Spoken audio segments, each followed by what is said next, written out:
ความพยายามอยู่ที่ไหนความสำเร็จอยู่ที่นั่นจ้ามือนี่กาจะได้เสร็จอยู่เด้อสภาพข่อยนี่จ้าพี่น้อง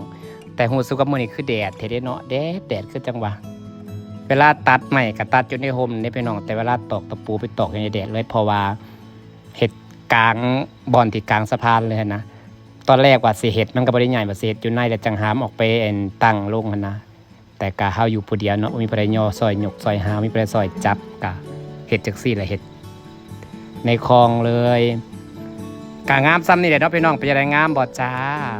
ซอยติส้มเนี่ยเด้อจ้าเห็ดผู้เดียวจับผู้เดียวมีใครมาขึงมายังซอยเห็ดผู้เดียวเลยจ้าเฟี้ยวๆเลยจ้าคนเดียวก็เฟี้ยวได้ว่าซานเหลืออีก2อันเด้อพี่น้องถ้าเบิ่งผลงานอีก2อันนี่จ้าแล้วก็มื้อนี้ก็เปิดน้ำลงคลองใส่ไก่ให้มันเต็มเมื่อวานเอาน้ำออกมื้อนี้เปิดลงเพราะว่าเอาน้ำออกแล้วมีบ่อนมันเจือน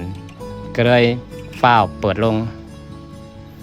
ย่านเองมันเจือนเพิ่มมันนะฟ้าวเปิดน้ำลงให้น้ำบีบมันไว้เพราะว่าในนี้มันเป็นดินทรายเด้ดินทรายขักดีเลยพี่น้องอาศัยผ่าบีบไว้เด้นะครับผ่าบีบไว้เนี่ยน้อยหนึ่งก็สิเจือนแล้วก็สิเปื่อยมาพี่น้องชมเนี่ย10 คะแนนให้เท่าใดพี่น้องจ้าสีมือเห็ดผู้เดียวครั้งแรกเลยนี่งานใหม่สร้างไผ่เนาะตอกกันยากในตะปูคันบระวังอดีมันก็สิแตกใหม่นะต้องพิธีพิถัน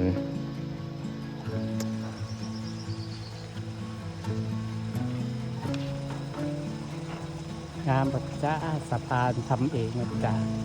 เป็นกับมือรอให้น้ำเต็มสระก่อนเด้อน้ำเต็มหม้อก่อน